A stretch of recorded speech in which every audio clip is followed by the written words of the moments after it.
Perfect. Okay. If y'all have questions along the way, if anything sparks your brain, feel free to ask along the way. But we'll go ahead and we'll get started. So, lymphatic system, this is a pretty complex system. It would be really difficult to break this down in an hour setting together. There's a lot of components. If you can see down here on slide 4, I have a YouTube video that I'm going to play because it kind of condenses a very broad topic to very simplified understanding. But we wanted to provide you guys with kind of the key takeaways and give you the biggest highlight points when it comes to the lymphatic system. So your lymphatic system is a network of tissues, vessels, and organs that work together to move lymph back into your bloodstream. So this is really important when we talk about biofilm busting, right? Those bugs that can reside within the lymph nodes or the biofilms, you disrupt that biofilm, it goes into the lymph where it dumps into the bloodstream. We've talked about this before where you could get labs done and they look fairly decent. Your neutrophils, your lymphocytes, your eosinophils, your basos, they all look pretty good. Then you start draining, you start moving the system, excuse me. And from that, all of a sudden, it's like, oh, I look way worse. No, your lymph has now dumped it into the bloodstream so you can actually see it. And the lymph is a huge part of your overall immune system. It acts like the body's sewage system. That should be a period at the end, not a comma. So we talk about the liver a lot as like the that has a lot of different processes as far as like the air purifier, the garbage disposal when it comes and picks the trash up from your house. And then the lymph is kind of that sewage system. So if you're driving in your car, and this is a key point I want to make with you guys when it comes to body odor, and you pass a sewer area or a dump, it's not going to smell very good, right? Where all of that is located in one area. So when we begin to detox and all of a sudden we're like, ooh, my armpits don't smell that great, my breath doesn't smell that great, it can be kind of a stagnant lymph. There's other symptoms that can kind of surface that we'll touch on here in a little bit that maybe are less well known. But that should be a key indicator of, ooh, I need to support my lymph more. Probably of all the systems, this one gets backed up the quickest. And then it impacts the kidneys where you have lower back pain. It impacts the liver where you start to feel tenderness over the right rib cage. It impacts the motility of the gut because it's a sewage, it's a drainage system. So then we have constipation. So a lot can stem back to the lymphatic system. Now, when we shared that dry brushing video with y'all and we said this idea of brushing it to your heart is actually not accurate. Because if you dry brush to your heart, you're missing the lymph nodes. Those lymph nodes, the neck, cervical, axillary in the armpit, and the inguinal, which is in the groin, all dump into the heart, but they have to go to those sections first. So how you access and pump and activate those is actually through deep breathing. Very, very, very big deep breathing. That's what activates the pump of the lymphatic system. When you dry brush, we shared that video, but as a recap, you start in the lower abdomen. You push the brush towards those inguinal ligaments. You wrap it around because if you look at this isn't a backside view, but the back lymph does not run this way. It runs horizontally. So it'd be wrapping around your back to the areas of the lymph here and then down towards the inguinal ligaments. From there, you would move to the upper thigh area, upper leg, then the knees, then the lower leg, then the feet, then all the way up the leg. From there, you can move into the upper 2 quadrants of the stomach. Those would both go to the armpits, not the heart. So you would go through the center of your chest here, wrap it around to the armpit, or you would go underneath the breast, wrap it around to the armpit, a little bit of both. Once you do that, you do your chest to the armpit, upper arm, forearm, hand, full arm. Then you can move to the head. If you're someone that gua shas in the morning and your lymph is not flowing, it may actually make you feel worse. If you've ever gone and gotten a massage and you feel worse after a really stuffy, stagnant lymph. That's like a key thing to recognize, or you feel really achy the next day. You'll also notice around the face on this side part, a lot of the lymph is centered and it starts behind the ear, which is why when you're massaging this area, do y'all ever remember in our first group what we had you guys do before meeting with us? What did we have y'all do? Do you remember? We had you massage this. There's sometimes in consults where we would say like, hey, massage this area because your lymph triggers immune. If immune is on high alert, we now have stress hormones that have been activated. So even if you're at your like work desk and you just make a habit, make sure your hands are clean so you don't get like acne, and you just kind of rub your hands in that V position behind your ears like this, you're going to get the front side of the ear and the back side of the ear to start draining there. If you do this enough, you might notice that your ears are popping. You can also do an ear adjustment. Ear adjustment is simply taking your thumb, part of the base of your index finger, and giving your ear a tug. You'll start to hear it pop in different areas. Tug on and tug down, out in different parts of your ear. Some of y'all, you might even feel that little popping as you do this. That helps the lymph drain better. Then from there, you would kind of move along underneath the chin. A lot of times people can have inflammation around this area where they don't have a defined jawline, and then from there down the neck. So that's kind of the proper movement of the lymphatic system. Allie in the chat just put more videos that are extremely, extremely helpful. If you're doing it all wrong, like Jamie said, I understand, because most of what's out there trains on it wrong, because most people don't understand the way that the lymph vessels flow. So it's fine. We know now, all good. No big deal. Okay, so I'm going to play this video because it's a really good one. It'll probably take me to YouTube. Come on, video. Why is that not playing? Ugh. Okay, I'm gonna have to pull up YouTube and we're gonna have to do it the other way. I had a feeling that would happen. I just had a facial this past weekend that was like a lymphatic facial. And she did just a ton of gua sha and everything. And it's really interesting. One of the reasons why I did it is because I continue to have like stagnation on my right side with getting a clogged right boob. And this side of my face is also the side that I sleep on, and this whole right side of my body. But she was saying that this side of my chin was so much more stagnant, and she could feel it, and you could actually feel like little crunchies, she called them, as she was running the gua sha along my jawline, and I could feel it. And it was breaking up all that like stagnant toxic, crap. What I don't even want to know what's in there, but stagnant lymph basically. Wow. Yeah, really breaking it all up. Yeah, it's very interesting. Okay, I'm hoping that y'all will be able to hear this. I'm gonna do full screen. Can you at least see this video? Yeah. Okay, cool. Hopefully. Did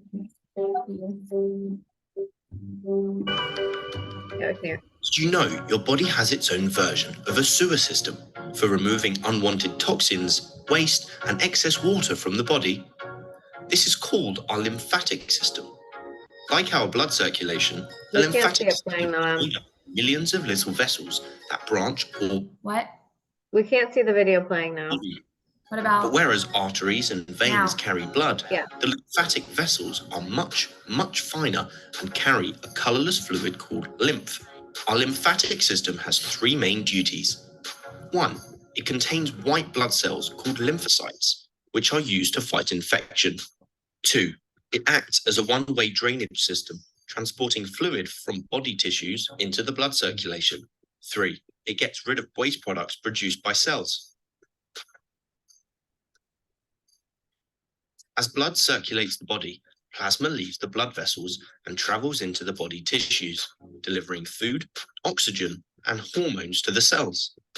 This plasma becomes tissue fluid and surrounds all our body's tissues. It then collects waste products, excess water, and toxins from the cells. 90% of this fluid passes back into the blood circulation.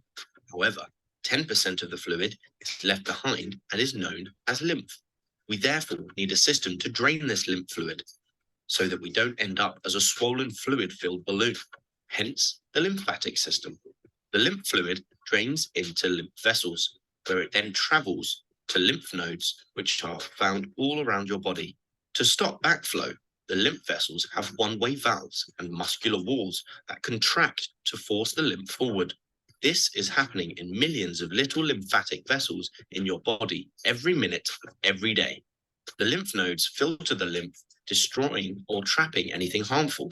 The lymph nodes contain white blood cells called lymphocytes, which attack and break down bacteria, viruses, damaged cells, or cancer cells. This filtering and destroying is an important part of our immune system and stops nasty substances being fed back into our bloodstream, which would make us sick. The waste products and destroyed bacteria are then carried in the lymph fluid through larger lymph vessels up to your neck, where the thoracic duct empties the lymph back into the blood circulation. The bloodstream then removes the waste products from the body as it does with other waste. As well as the lymph fluid, our lymphatic system also includes a few organs: the spleen, thymus, tonsils, and adenoids. They all have roles in helping our body fight off infections. Unfortunately, like any sewer system, things can go horribly wrong. Sometimes we get infections that cause the pumping to break down. This can cause your arms or legs to swell to huge proportions. Sometimes the debris or other bad substances can make it past lymph nodes. Sometimes cancer cells do this and spread the cancer to other parts of the body, which obviously isn't good. For now, we wish you all the best for your lymphatic health, which you can help maintain by drinking lots of water and exercising. Keep on pumping. If you like the video, give. I love that video. Okay. By the way, I spend an alarming amount of time on YouTube watching these videos because I understand things visually. If you're like that, y'all, YouTube has some of the most educational videos out there, like on every system. So if you ask me, and what do you do in your free time? I watch these videos. It's like how it makes sense in my brain. Everything's so much more interesting with an English accent. I know. Okay, so a key point that I think is important to recognize, which kind of coincides with this next slide, is we talked about lymphocytes.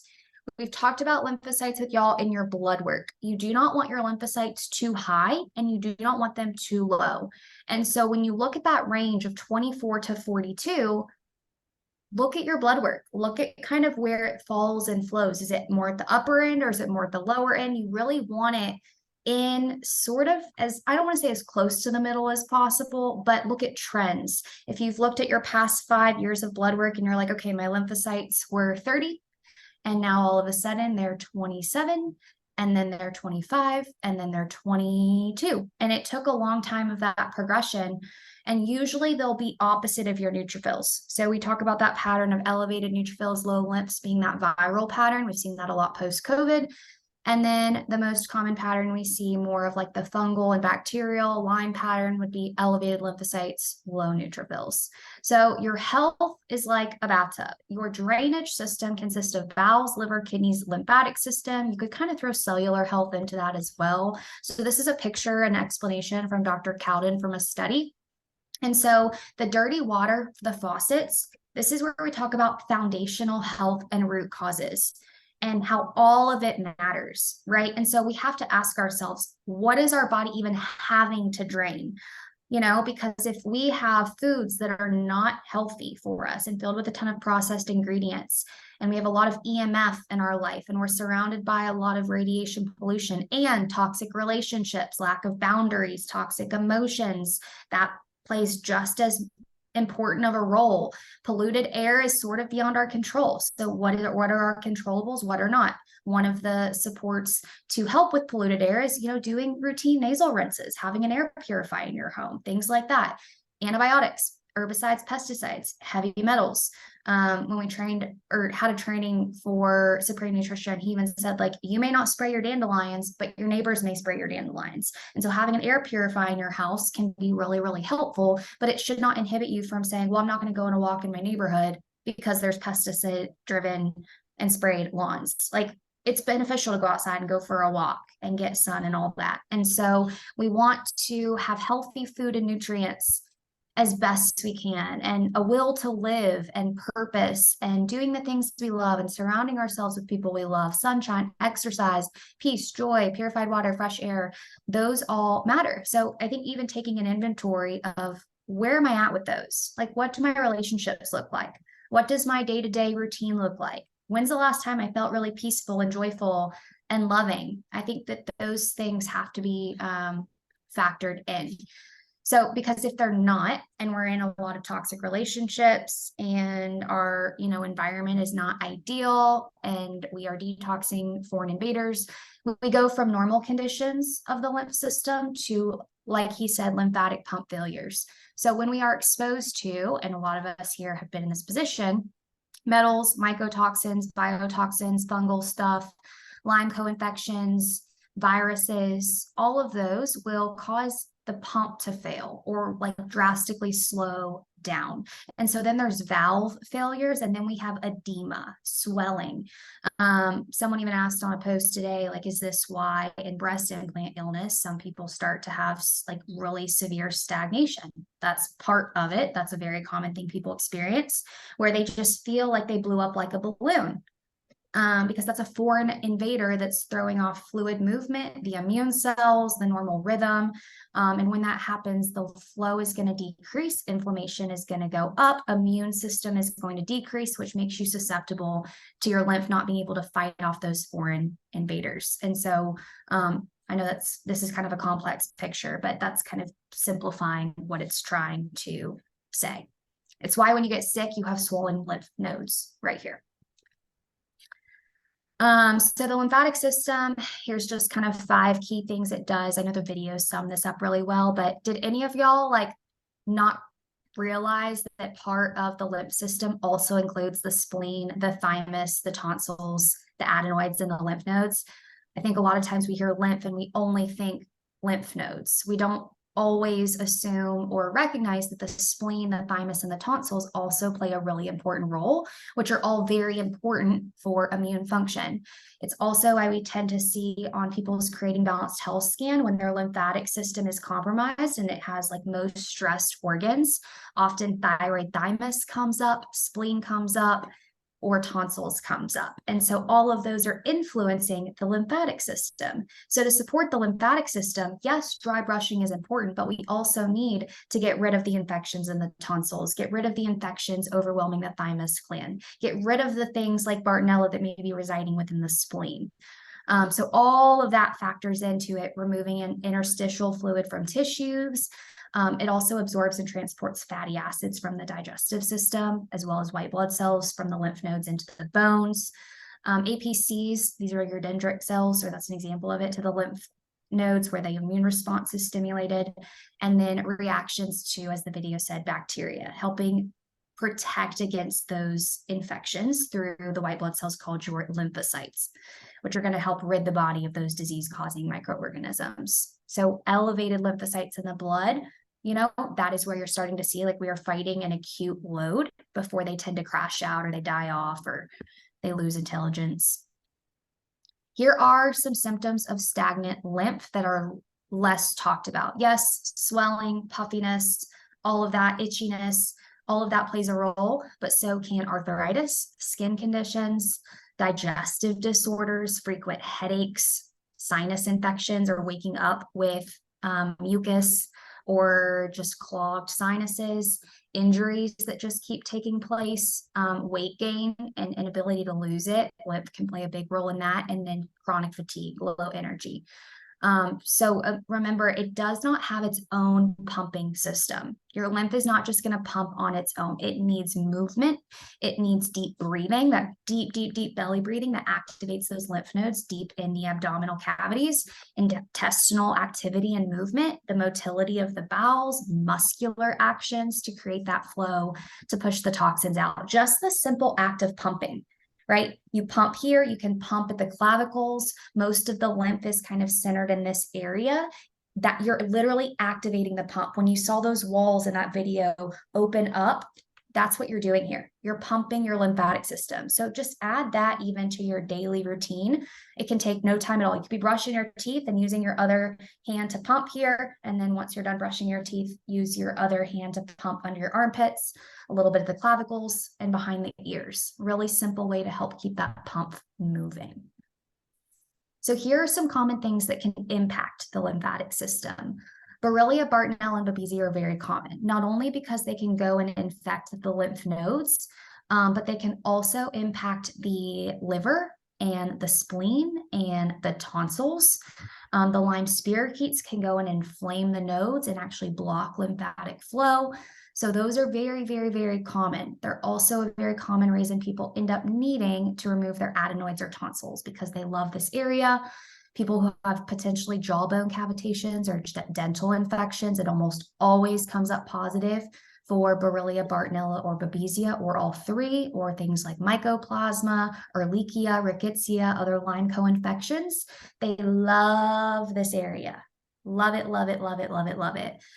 So that's why kind of getting a cone beam scan and making sure your mouth and oral health is clear is important, because if not, it's a constant deposit into those lymph nodes, which then gets spread out throughout the entire rest of the body. Biotoxins, people who've lived in mold or are currently living in mold, those can create fungal colonies, marcons, other types of biotoxin, things within the nasal cavity. That's also going to directly dump into the lymphatic system. It's a constant threat. Immune system's constantly upticked.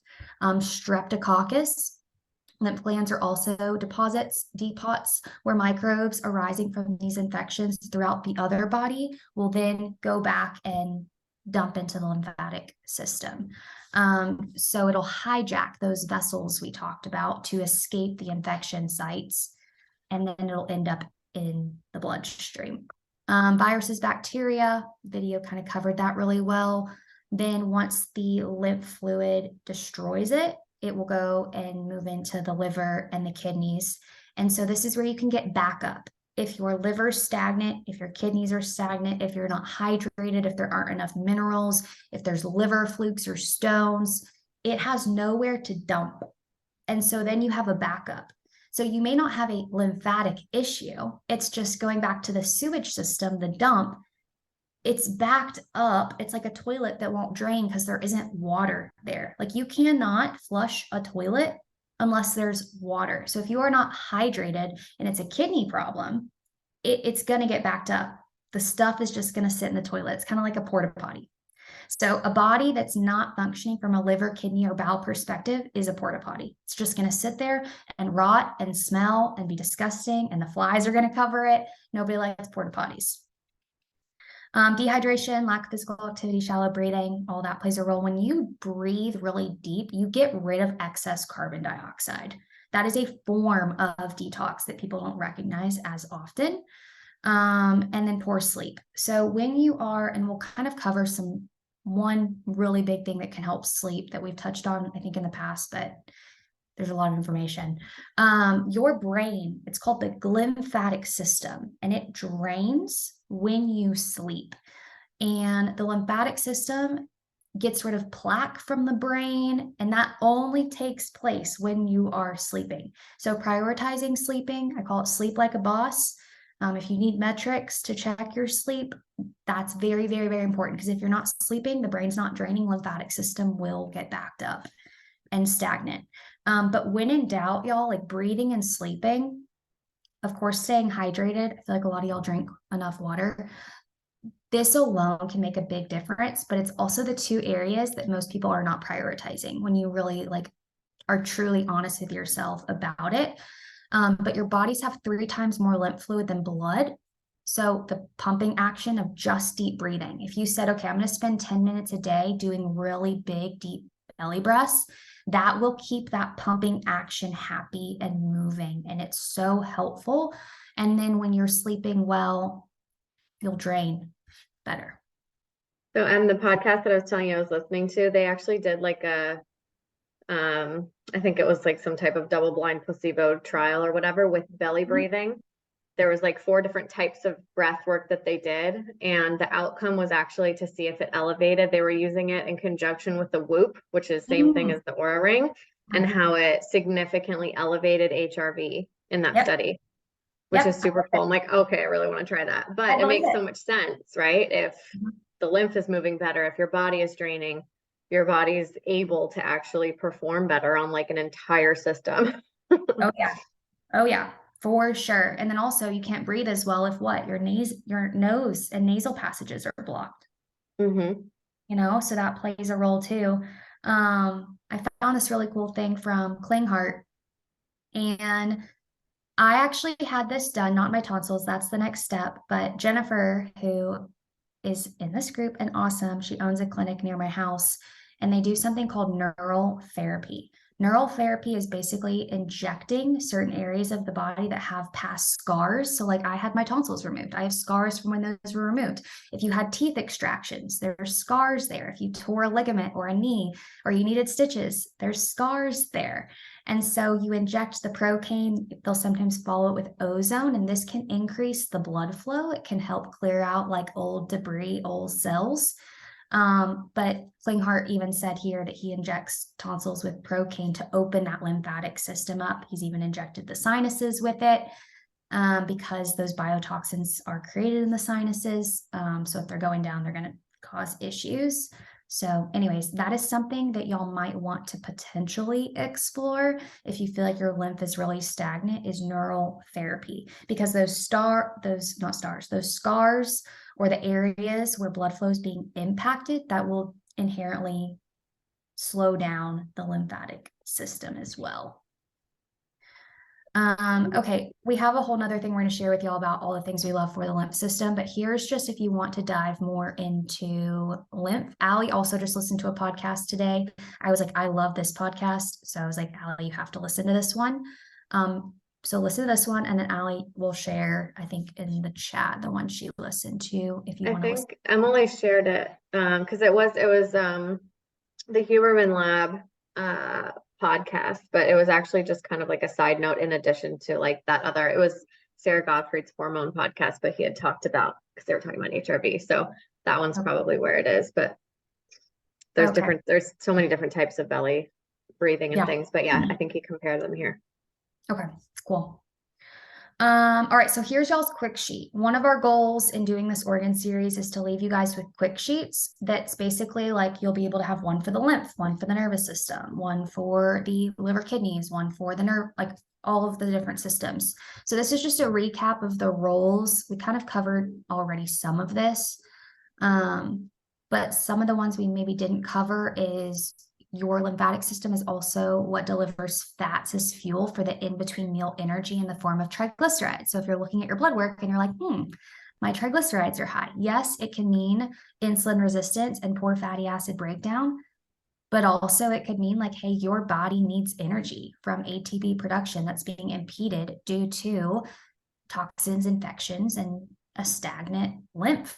So you may see those triglycerides elevate, or on the other term, see them significantly drop, very, very low triglycerides, because they're being utilized to deliver these fats as fuel, because the body's being so depleted from external environmental things.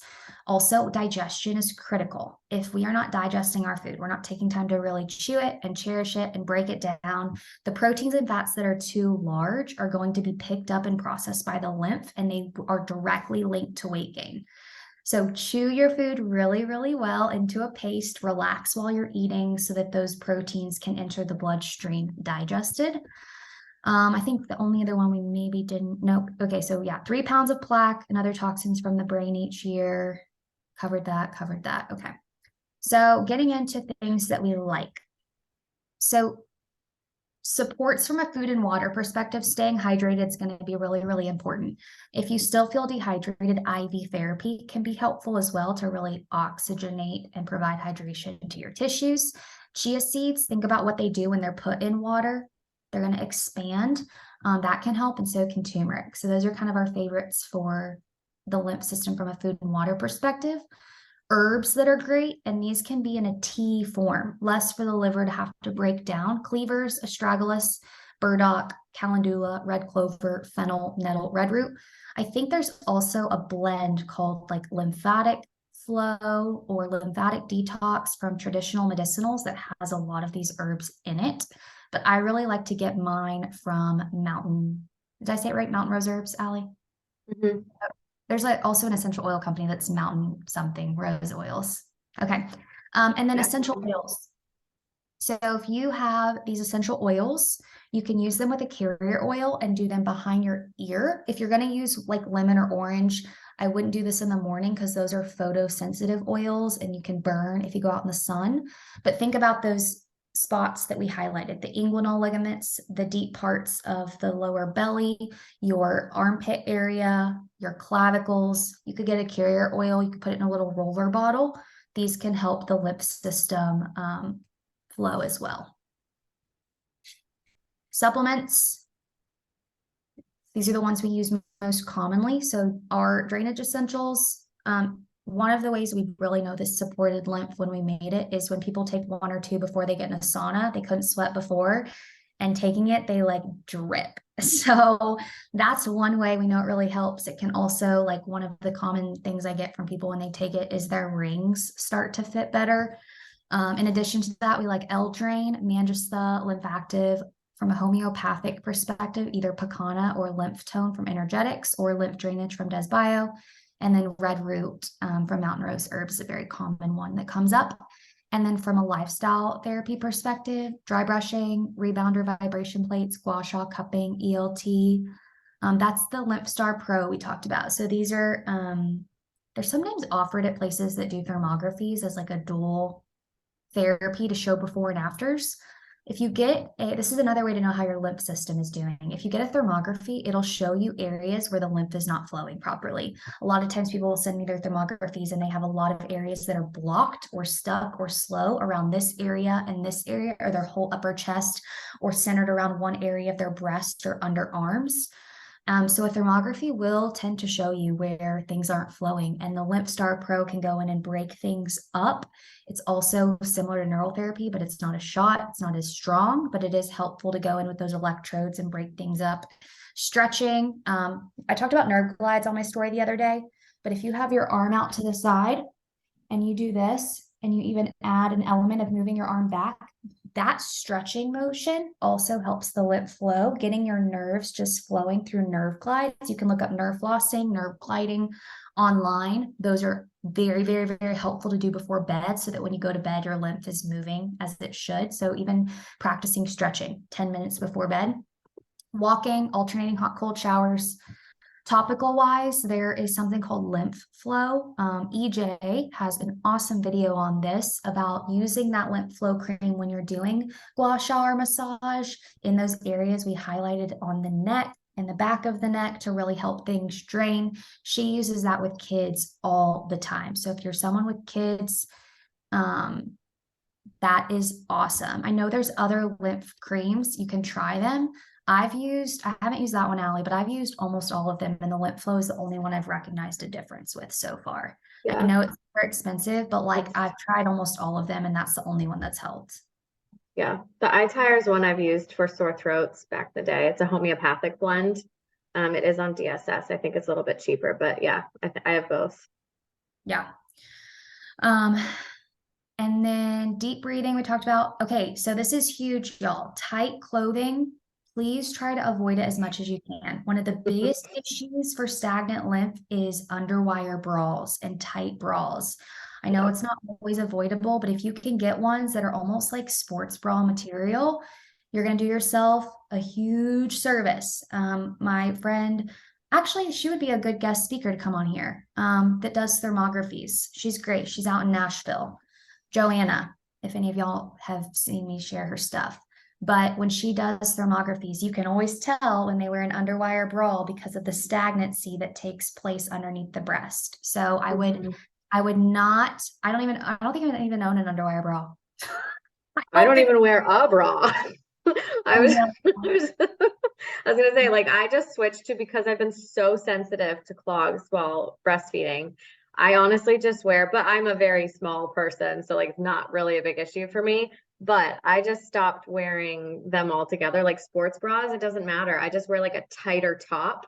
Obviously, if I'm gonna go running, which I'm not doing, is different. But if you're able to get away with just doing gentle exercise, that's actually so great for the lymph. That I linked this Instagram account called the Lymph Love Club, which I love their Instagram. But she was like, if you can rebound without a bra, that is like the best thing. Obviously, don't go super, aggressive, because your breast tissue is very, very, very gentle. But like, you want things to move, like breast gymnastics, like that's a thing. Everybody should be doing that. That's what it's called. Breast gymnastics. That's hilarious. I literally like, I'll be like, I'm just so used to doing like this all the time now. But like Derek's like, you're like in the grocery store, and I'm like, I don't care.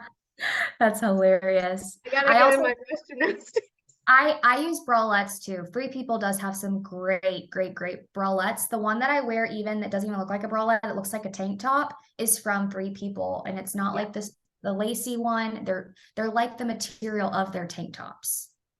So even if you have a super big chest and you're like, I have to wear a bra, counterbalance it with some of the things Allie's saying. Like when you're home or as best you can in times where you don't have to wear a bra, don't wear a bra. Wear like really big t-shirts with like a tank top, like do things like that. Okay, Double D just stitched underwire for under outfit bras and love them. Amazing. There you go. Thank you, Julie. That's awesome. Yeah, ditch the underwire bras. Ditch them. They are not good. Not good, not good, not good. Okay, so neural therapy, that's what we talked about earlier for the procaine injections and scars. Emily Spruly, I don't know if you said you got procaine IV therapy. Yeah. So, and I know it was procaine because I Googled it because I'm like pretty anti-medication. And the lady was like, it's really good if you're wound up. And I was at that time, I just could not like calm down. And, anyways, she said, so I was Googling it and it said that it was like related to Novocaine and lidocaine, which I don't know, that sounded really weird, but it's just so interesting you say that because I'd never heard of it. Are you sure it was in an IV? Because I don't think they allow procaine IVs. Oh, I saw it. I mean, I watched her put it in and drip it. Like it was with my immunity IV and she added it. And altogether, I think it was only like $290.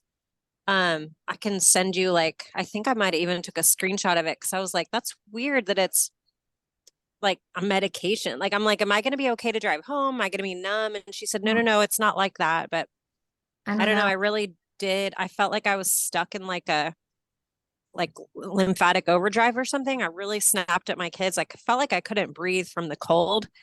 And I felt better that night. So I think it worked, but I had never heard of it before. Interesting. I mean, because it's supposed to be, it immediately goes to the area site. It does not disperse. So if they were doing it at your IV site, it's literally only going to be probably right where the IV is. It's not like it goes throughout the whole body. So I'm like confused to how that works. Yeah, I don't know. I want to look into it now. I mean, I'm sure that it may have done it, but I think that the benefits are different if it was done in an IV versus an injection site. So I need to look into that. All right, so sleep. Here is a simple thing y'all can do, and you can get them off Amazon. There are these little bed lifters. Does not have to be much, but simply elevating the head of your bed about 15 centimeters. Also look at, I think you don't, is it the north side you don't want your bed to face, Allie, for like EMF or things? I was gonna say, there's a certain way you position your bed to be like the least amount of EMF.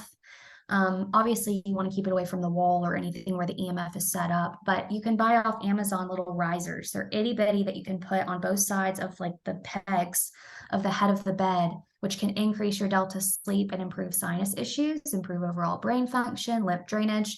And think about foundation issues, especially if your home is on the bottom level of the house. I guess it could be the top, but probably more the bottom. Your foundation's going to shift.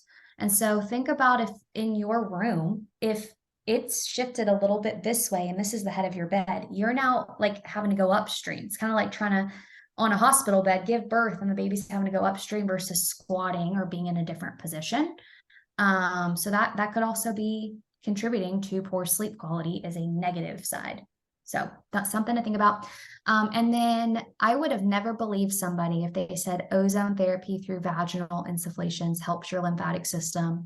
But I've been doing that for a while now, paired with going to Jennifer to get neural therapy. And in a creating balanced health perspective, my lymph has been anywhere from 68 to 71% over the past like 2 years. And I added those two things in and it's like over 95% now. And I'm like, oh my gosh, I cannot believe those two things made a difference. I don't know if it's one or a combo of both, but vaginal insufflations through an ozone machine goes straight to your lymphatic system. So if there is debris or toxins or bacteria within the system, that can break it up. And then that neural therapy, I have, I busted my chin open. We got it on that area, had an area in my mouth, and then my knee that we did as well. So those are the supports. Do y'all have any questions on lymphatic system or anything we just went over or want to go back to? Finding these modalities in your area. I would search keywords, LymphStar Pro near me, neural therapy near me, vaginal ozone insufflations near me. That's one way you could do it. Also ask for referrals. Let's say you have a biological dentist or somewhere that does IVs, like Jennifer just said, or scar therapy near me. They will often know places that you can go that do things, because sometimes they have to be careful about what they publish or publicize online due to, you'll know exactly what I'm talking about. So even a lot of places that do ozone can't share all the things that they do because it would get shut down. So asking for referrals or giving them a call and saying, hey, do y'all do this, or do you know someone who does, can be helpful. I just bought my own ozone machine for my house. They're pretty expensive, but I know a lot of places that do them as well. Dr. Schallenberger, yeah, he's great. They should know how to do neural therapy if they trained under him.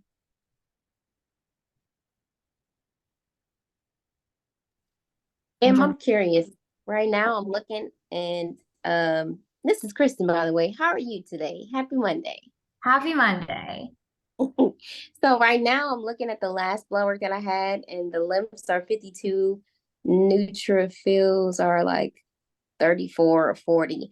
But if I didn't have access to all of these additional things, would you say rebounding, dry brushing, and making sure I'm properly hydrating would be a good starter? Yes, absolutely. Yep. Because it's a compound effect. All the things matter. If you make stretching and pumping and hydrating and sleeping well, like maybe elevating your bed, all those things will have a compound effect. Teas, all of it. Yeah. I can do that. Thank you. Yeah, you're welcome.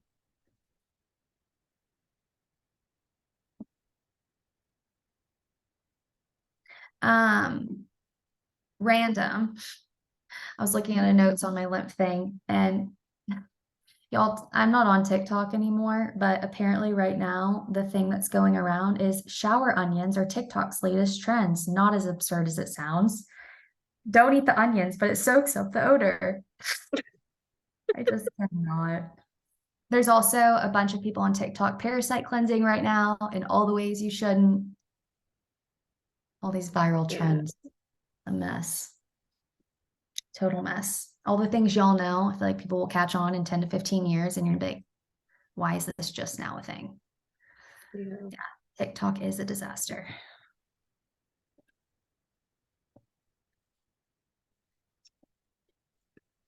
Okay, we'll upload those documents. Does anyone have any other questions about the lymph system or anything else? Should we do neti pots? Neti pots is great to clear out the nasal passages. I like the Neil's Med one where you go over in the shower so it can reach the upper cavity areas. Someone mentioned X-Clear. That's a great thing to free up the nasal passages and kind of open them up. If you've ever done an ozone nasal insufflation, a lot of places do those as well. I mean, that acts like a decongestant. I mean, you will have mucus coming out for hours and hours and hours and hours and hours. Yeah, Jennifer does those too. It's how I save myself from having to go to the vet with my dog. Anytime there's yeast smell from him being in the water, I do an ozone thing in his ear, clears it up. So we know it clearly works.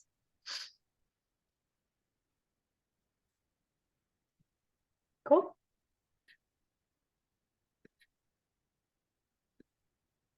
But if y'all think of any other lymph questions, let us know. Otherwise, before we wrap up, anything anybody wants to share or question-wise before we say goodnight? Okay, cool. What do you use in your dog's ear? I use real ozone. Like I use my ozone machine and use the syringe. You need an oxygen machine with an ozone machine, or an oxygen tank with an ozone, and I just put straight ozone in his ear. Is that the expensive thing you just bought? I've had it for a while, but yeah, it's pretty expensive. I think they start around $1,600, not counting the oxygen tank, which is like another $200. Yeah, they're not cheap. But the vet is $700 every time I go. So Yeah, sort of worth it. You cannot do it with the Therasage bubbler. You have to have a machine that can actually utilize an oxygen tank. Otherwise, it won't work.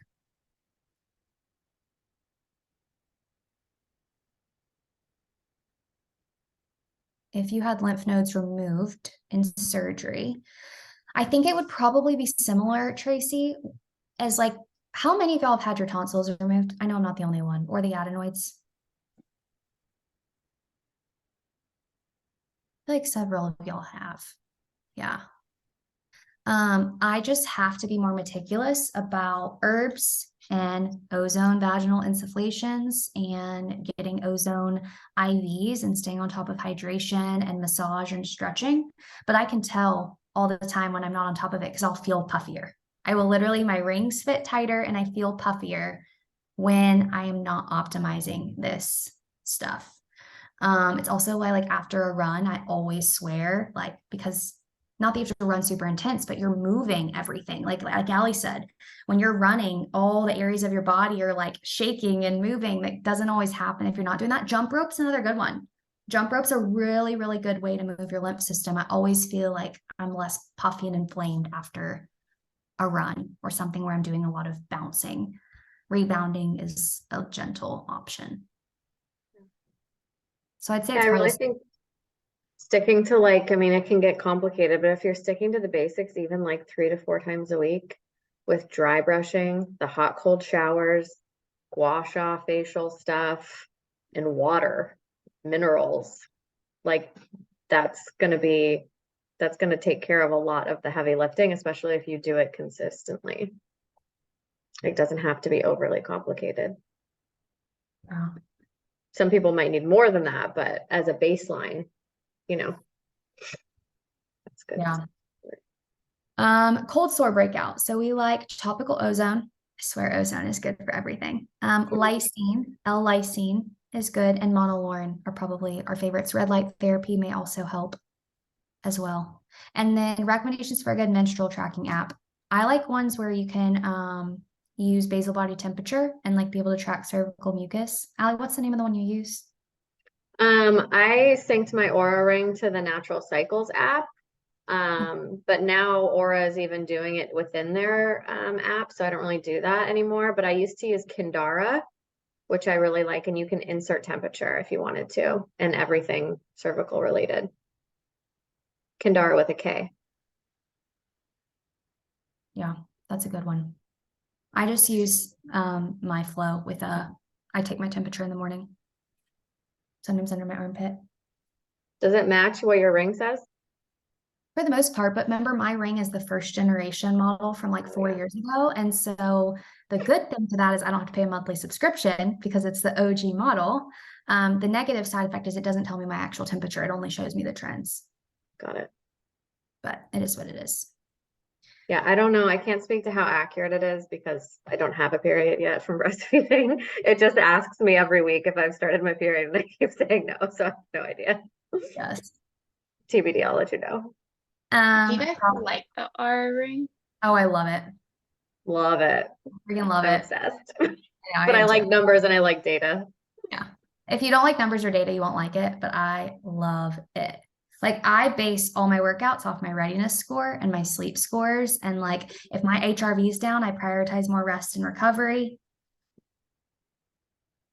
I love Yeah, it. so what's really interesting is my HRV has been, or not my, well, my HRV is typically higher when my resting heart rate is higher, which is, that makes sense, right? So your resting heart rate and your temperature is a good immune indicator. And it's been so accurate. The last weekend, I had like some type of cold. The other weekend, I realized that it wasn't food poisoning that I had. I think it was actually some type of stomach virus because now my husband is like down for the count this week.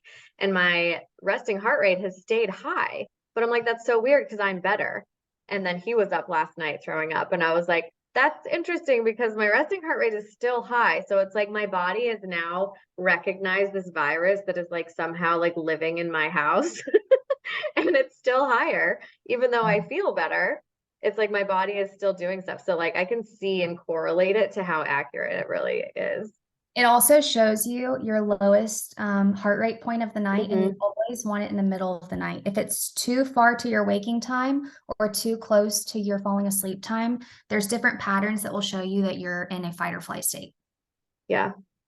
Or So like I just- last night, I knew I shouldn't do this, but I did it anyways. I had like the coffee flavor of the Hue chocolate. So not only was it chocolate, but it was also coffee. And my resting heart rate didn't come down till like the last half of the night. That's funny. Guys, it will if you're a data person. I went through like a week or two where I was going to bed at midnight. I got in a really bad habit. It's so easy to do. It's so easy to Is get that in a why you bad- got rid of TikTok? No, I haven't had TikTok for a long time. I deleted it when I went on my fast in 2022, like November, and I just never got it back. But my HRV went down. And then the second I started going back to bed at 9:30, HRV shot back up in the 70s and 80s. Yep. Going to bed early makes a huge difference. Huge It does. difference. And even if it's like a difference of 30 minutes for some people, because it'll tell you your bedtime is best between this and What does this. it say? What does it say yours is? Mine's 9 to 10. Mine's 9 to 9:45. Because there was a good time that I was going to bed because my child, like my littlest guy, like can't sleep without me now. So like I was going to bed at like 8 o'clock, That's funny.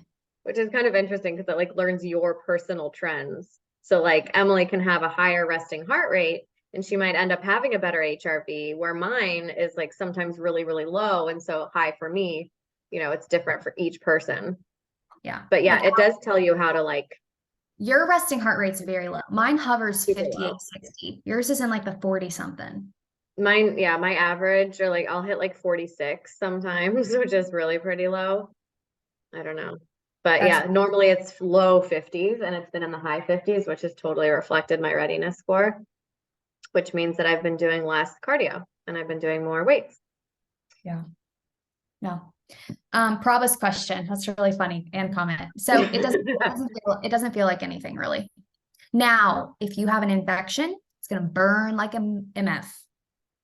Urinary tract or anything within the reproductive system, bacteria, yeast, candida, if you're prone to UTIs, it will burn, burn, burn, burn, burn. So burn locally or like everywhere? Locally.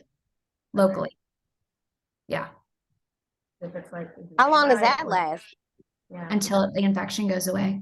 So the cool thing about Simply O3, let me see if I can find it on what their thing is. They have so many protocols that they'll include. So they have booklets they update every year. One of my good friends works for them. And so they sent out their 2023 protocol guide to basic ozone therapies. They have like, this is just an example of what it does. So rectal ozone offers local and whole body benefits, but it's more centered towards the gut, whereas the reproductive organ system and lymph is more vaginal insufflations, whole body and local. Whereas like when you think of cupping, bagging, oil, ozone water, those are only local benefits. They're not full body benefits. But if you scroll down, they have chronic disease ozone protocols. My chiropractor, who is in Little Elm, had someone come in. I've told you all this story with herpes, genital herpes. And they did ozone daily for like a few months and it completely eradicated the genital herpes.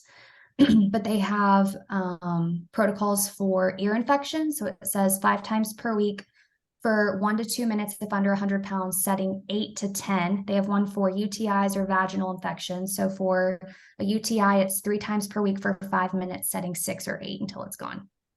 So like they have all of the protocols mapped out. They have some for skin infections, ulcers. They have some for dental infections. So if you have like gut dysbiosis, let's just say, do they lessen the amount, like the dosing is adjusted based on what your issue is? Usually when there's an actual infection, the setting is higher. When it's more biohacking, the setting is lower. So like setting 8 to 9 may be like a lot of parasites or dysbiosis, whereas general biohacking, it's setting 6 to 7. Okay. Now that setting is based on their machines. It's really measured in gamma, but every machine setting is reflective of their gamma levels. So, yeah. I mean, when I feel anything sinus coming on, I'm doing those ozone stuff. It drains out within a few hours. I'm good. Don't get sick. So, I mean, I know it's an investment. Maybe wait until they run like a sale or something, but I love it. Absolutely. Share the link, 'cause I'm just curious to learn more about it. Yeah, it's from simply03.com. And I just have, I think it's the gold kit. It's like $15.99. And I told Jamie this too, because we were talking about it. Look for discounts. I think Dave Asprey and several other biohackers have discounts you can find online. You'll have to add on the vaginal insufflation kit though. But I really like it. And if you can't get one, see if someone in your area does it. Can anyone do it, or is it like, I don't know, like chiropractors or just like, No, like there's even like NPs and people who own like IV clinics that will do them. If you're in the Dallas area, Dara, her clinic is in Highland Park. My friend Brittany Kyle works there, and that's in the heart of Dallas. They do, I know they do it because that's how I found out how to like the setting to give Sparrow, because they do it on dogs all the time. And then if you're in Dayton area, go to Jennifer's clinic. She does it. That's where I go. Yeah, and then I put the name of the San Diego place because I know there's a lot of San Diego gals. Mm-hmm. Does Aura show you how to interpret the data? Yeah, you just click the thing and it tells you. It's real easy. And then there's blog posts online. I feel like you just figure it out. So if I click on restfulness, it literally breaks down all the things that contribute to restfulness. So Yeah, all the you'll things. kind of just learn your own patterns too. It took me probably like 2 months to really like understand what was happening. I know. Allie sent it to me the first week and she's like, I don't get it. Why is this happening? I'm like, it's got to learn you. It's got to learn What your does this mean? rhythms. I know. I love that it tells me to go to bed at the top. It's time to wind down for bed, Emily. I know. I'm like, cool, I'm cooking dinner. Thanks for the like reminder that I'm already behind. Oh, so true. I know. I love that too. I How do have you the get your, Gen 3. I don't know what the options are now, but for what? the Aura rings, she was asking which one because there's a wide range. Yeah. I will say HRV, it took me a long time to learn what impacts it. And my normal, believe it or not, is like 120s. I'm low right now in the 70s, 80s. And when I got really sick from COVID, it took me a few months to get back to normal. I was in the 30s. So it does definitely reflect what's going on in your environment life. But I will say certain nutrients can help you get into a deeper sleep. So, and like have better. So like glycine is huge. There's another thing called, I don't know if y'all have heard of it. It's expensive, but spermidine. Do you know what I'm talking about? Mm-mm. I haven't used it, but people have said that helps. Magnesium's huge. Mycelium from Organo. I mean, I take 4 capsules every night before bed. If your liver is impacted or blood sugar's off, taking like inositol or berberine or TUDCA before bed. All those things help. Anything that can calm the nervous system, calm the heart rate, keep things consistent is going to help HRV. Stress control. Stress control. Yeah. Low ozone stimulates the immune system. I'm reading back through here. High ozone suppresses the immune system. Oh, low ozone. Okay. Low ozone stimulates, high ozone suppresses. Okay, cool. I also think Kayla's question, when there's grief going on, waking up in the middle of the night, there's some really good YouTube things that are like Christian meditation that just calms your brain before bed, kind of helps it just calm down, and you can play that in the background. It'll take you through like some breathing exercises. I know for me, it said like you're on a beach and you look off in the distance and you see a bunch of seagulls and there's a pier and you're walking up the pier, and it kind of allows your brain to just forget everything else that's going on.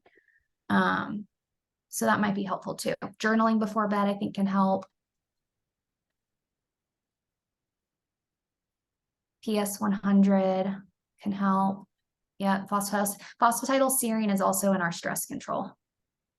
Weighted blanket may help. That's a good idea. Insight timer, journaling, all of those are good. And then Allie, do you pay for the Aura membership? No, when you said that, I was like, I don't think I pay for anything. I had to pay for the Natural Cycles app, which I'm just going to cancel because I don't really need it.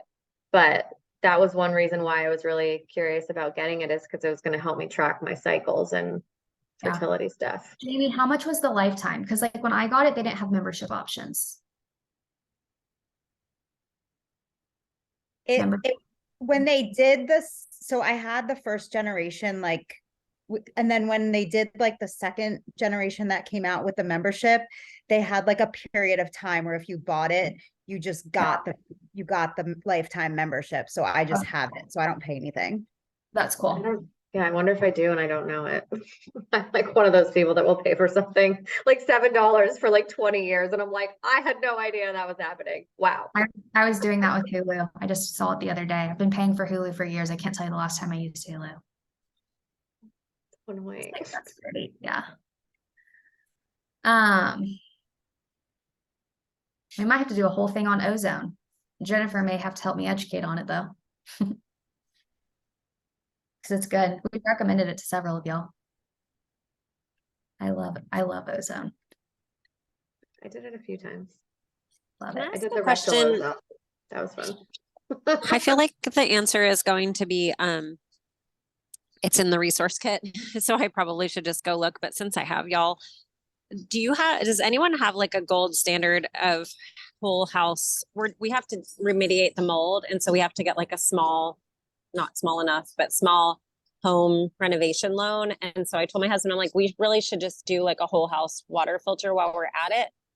But it's so overwhelming. I know some people like Radiant, some people, I don't know. Do you guys have one that is, I really want to filter out the bad stuff. We already have a softener. Anyway, That's what I would do. Greenfield and Radiant are the two that like I guess a lot of bloggers or podcast people say. So If I was gonna do a whole house, I would do Greenfield. That's what I would go with. But like again, I haven't looked at the other one. I haven't looked at Radiant. So I can't compare the two. But I don't think that's overwhelming. That's two and both sound good. Win. Well, it's overwhelming. Like if you just try to do the research on your own, those are the two I feel like the people that like I know about these things mentioned repeatedly. The other one is called Connectco, but I feel like that's more of a softener. And then the guy that sells it was like, well, I don't think you should remove all the fluoride. And I was like, I can't keep listening to you after you said that. I don't know. I think fluoride's really bad, but yeah, I don't think you can go wrong with either of those. I mean, but both people, Ivy and Ashley both said Greenfield, and I've heard Greenfield. I know Kate did Greenfield in her house. There's also like, I mean, the Greenfield technology is pretty great. I just ordered from Berkey, my Berkeys, because I feel confident in that, but Greenfield even sells filters for the Berkey system. I saw that on their website. I'm mainly because for bathing and shower water, I'm like that's what is really starting to bother me because we do drink out of a Berkey, but yeah. Well, then, yeah, I think Greenfield's great. I think that's a great system. Nothing wrong with it at all. And if that's too much, you could just get a shower filter. I know Berkey has a shower filter and several other companies have shower filters. Either one. Ivy, I feel like I'm actually hydrated. My hair is so soft. That's awesome. I know, when you stop bathing in chlorine and fluoride. So good. All right, so next week is the nervous system. No, it's not. We're gonna do that the week before Amy. So that's just kidding. That's gonna be a few weeks away. TBD, Next, that nervous system. I know. Yeah, we'll let you know when we decide. Yeah, I have a running list on my phone, but Yeah, I'll let y'all know. I have an idea, but okay, cool. Well, we'll upload this call and the chat as well. And I guess what I think I'm gonna do, instead of just doing these as individual calls, I think I'll just create an organ system module that I can throw everything into. That might be good. That'll be good. Then it's all housed in the same area. Yeah, I don't want it to be hard to find, especially when we're like very focused on very specific things. It'll be nice. Yeah, no, that's a good idea. Awesome. Cool. Awesome. All right. Y'all have fun. Enjoy your Monday. right. I'm gonna go Have a eat dinner Monday. and watch The Bachelor. Cringe, but hey, it's something to do on a Monday night. Emily and I keep texting each other like, how bad is this season? So bad. Why are we watching this?